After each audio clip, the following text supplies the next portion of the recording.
আমরা বেরিয়ে পড়েছি ব্যারাকপুরে। আপনাদের আজকে নিয়ে যাব গান্ধীঘাটে। আর ব্যারাকপুরের অলিতে গলিতে আজও ইতিহাস ও ঐতিহ্য কথা বলে। এখানে আসলে বন্ধুরা মঙ্গল পান্ডে ঘাট, গান্ধীঘাট, শিবশক্তি অন্নপূর্ণা মায়ের মন্দির, জহরকুঞ্জ, গান্ধীজি সংগ্রহশালা এইগুলো অবশ্যই দেখবেন। আর এইগুলো এখনও ঐতিহ্য বহন করে চলেছে। আর আজকে আপনাদের দেখাবো মহাত্মা গান্ধীর স্মৃতি বিজড়িত এই গান্ধীঘাট। চলুন আজকে ঘুরে দেখাবো। এখানে আসলে আপনাদের ভীষণ ভালো লাগবে। পাশ দিয়ে হুগলি নদী বয়ে চলেছে। ডান দিকে চলে গেছে গান্ধীঘাট, বাঁদিকে চলে গেছে শিবশক্তি মা অন্নপূর্ণার মন্দির। তো আমরা আগের দিন শিবশক্তি মা অন্নপূর্ণার মন্দির হয়ে এবার আমরা যাচ্ছি গান্ধীঘাটে। তো চলুন ভিডিওটা শুরু করি। গান্ধীঘাটের একদম পাশেই রয়েছে জহরকুঞ্জ। এদিকে জহরকুঞ্জ, ওইদিকে গান্ধীঘাট, দুটো পাশাপাশি।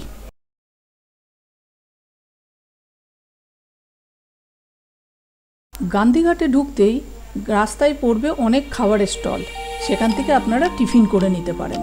তো আমরা সকালবেলায় বেরিয়েছিলাম, আমরা ওখানে টিফিন করে নিলাম। আমরা খেলাম পরোটা এবং ঘুগনি। কম তেলে পরোটা ভেজে দিল আর খুব সুন্দর টেস্টি ঘুগনি বানিয়ে দিয়েছে। খাবারগুলো খুব সুন্দর ছিল।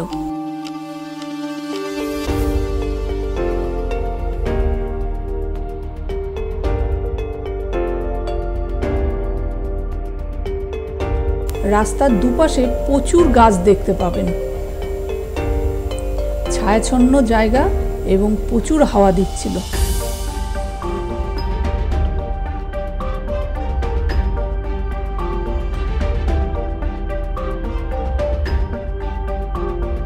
বাঁদিকে একটা কনস্ট্রাকশনের কাজ চলছিল। এটা মনে হয় কিছু তৈরি করা হচ্ছে। বাঁদিকে দেখতে দেখতে এগিয়ে গেলাম। এই যে এটা কিছু একটা তৈরি করার কাজ চলছে। তো আমরা ওটা দেখতে দেখতে সামনের দিকে এগিয়ে গেলাম। দুই দিকে সবুজের সমারোহ দেখতে দেখতে আমরা গান্ধীঘাটের দিকে এগিয়ে গেলাম।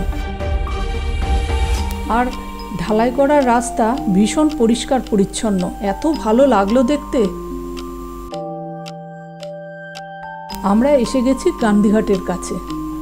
ডান দিকে পড়বে পার্কিংয়ের জায়গা।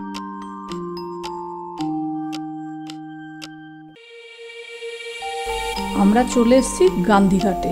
আমরা বাইকটা এবার পার্কিং করব।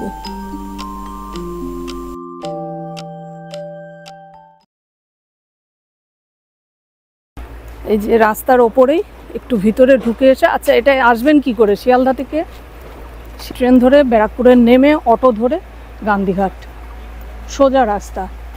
আর এই দেখুন ঢুকতে সাইনবোর্ড দেওয়া আছে। এখানে সব নিয়মাবলী লেখা আছে। এখানে নোংরা করা যাবে না, থুতু ফেলা যাবে না, অ্যালকোহল খাওয়া যাবে না।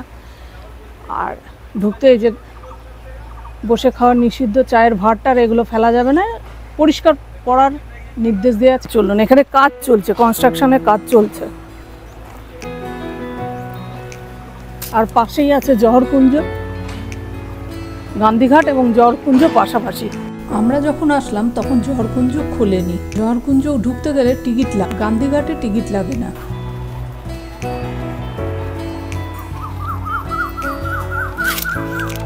আপনাদের নিয়ে যাচ্ছি গান্ধীঘাটে।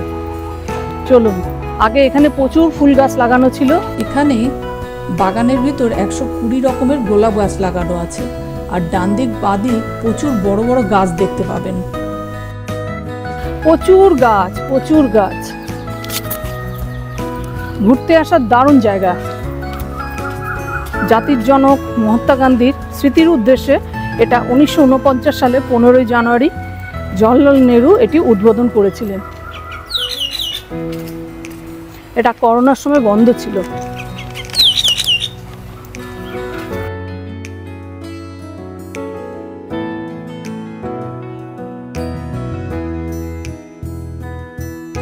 এখানে ছবি তুলতে দেয়া হয় না এবং ভিডিও করা যায় না।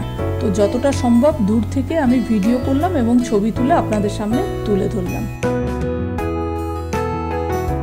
এই জায়গাটি খুব সুন্দর, মনকে শান্ত করা পরিবেশ। সাদা স্তম্ভটি ছিল মহাত্মা গান্ধীর স্মৃতির উদ্দেশ্যে সমাধিস্থল। এটি দেখতে গেলে জুতো খুলে তারপরে উপরে উঠতে হয়। বাইরে গাড়ি পার্কিংয়ের ব্যবস্থা আছে। ভিতরে গাড়ি প্রবেশ একদম নিষেধ। পাশ দিয়ে বয়ে চলেছে হুগলি নদী। এখানে প্রচুর ফুলের গাছ, তারপরে বড় বড় গাছ আছে, ছায়াছন্ন জায়গা, এখানে এসে ঘুরতে পারেন। আমরা এখান থেকে বেরিয়ে পড়লাম। দারুণ লাগলো জায়গাটা। ভিডিওটা দেখতে থাকুন, সঙ্গে থাকুন, আমাদের চ্যানেল সাবস্ক্রাইব করুন, ভালো লাগলে লাইক করবেন, শেয়ার করবেন। আপনারা ব্যারাকপুর আসলে অবশ্যই গান্ধীঘাট ঘুরে যাবেন, খুব সুন্দর জায়গা, ভীষণ ভালো লাগবে। জহরকুঞ্জ তো দারুণ জায়গা, আজকে বন্ধ ছিল তাই আমরা যেতে পারলাম না। বাচ্চাদের বিনোদনের জন্য প্রচুর এখানে ব্যবস্থা আছে। ভিডিওটি ভালো লাগলে চ্যানেলটিকে সাবস্ক্রাইব করুন, বেলটাকে প্রেস করুন নতুন ভিডিওর নোটিফিকেশন পাওয়ার জন্য। Tata, bye bye.